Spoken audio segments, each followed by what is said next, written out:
Hello friends, നമുക്കിന്നൊരു കക്ക fry നോക്കിയാലോ. അപ്പോൾ കക്ക ആദ്യം വേവിക്കണം. അതിന് വേണ്ടിയിട്ട് കുറച്ച് ഉപ്പ്, 1/4 ടീസ്പൂൺ മഞ്ഞൾപ്പൊടി, 1/4 ടീസ്പൂൺ കുരുമുളക് പൊടി എന്നിവയിട്ട് നന്നായിട്ട് വേവിക്കുക. വെള്ളം ഒഴിക്കേണ്ട കാര്യമില്ല, അതിൽ നിന്ന് ആവശ്യത്തിന് വെള്ളം ഇറങ്ങും. 15 മിനിറ്റ് ഇതുപോലെ വേവിച്ചതിന് ശേഷം മാറ്റി വെച്ച് പാൻ ചൂടാക്കി ഓയിൽ ഒഴിച്ച് ഇഞ്ചി വെളുത്തുള്ളി ചതച്ചത്, 2 പച്ചമുളക് കട്ട് ചെയ്തത്, ചെറിയ ഉള്ളി ഒരു 10 സ്ലൈസ് ചെയ്തത്, ഉപ്പ് എന്നിവയിട്ട് നന്നായിട്ട് വഴറ്റുക. അത് വഴണ്ട് വന്നതിന് ശേഷം പൊടികൾ ചേർക്കാം.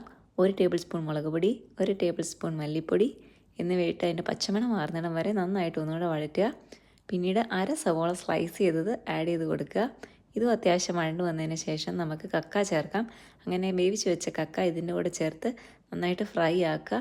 ഇത് ഫ്രൈ ആയി വരുന്ന സമയത്ത് നമുക്ക് കുറച്ച് കുരുമുളക് പൊടിയും കുറച്ച് ഗരം മസാലയും കറിവേപ്പിലയും ആഡ് ചെയ്ത് നന്നായിട്ടങ്ങ് ഫ്രൈ ചെയ്യുക. ഒരു കറുത്ത കളറാവുന്നിടം വരെ ഫ്രൈ ചെയ്ത് സെർവ് ചെയ്യാം. അടിപൊളി ടേസ്റ്റാണ് കേട്ടോ. എല്ലാവരും ട്രൈ ചെയ്യും.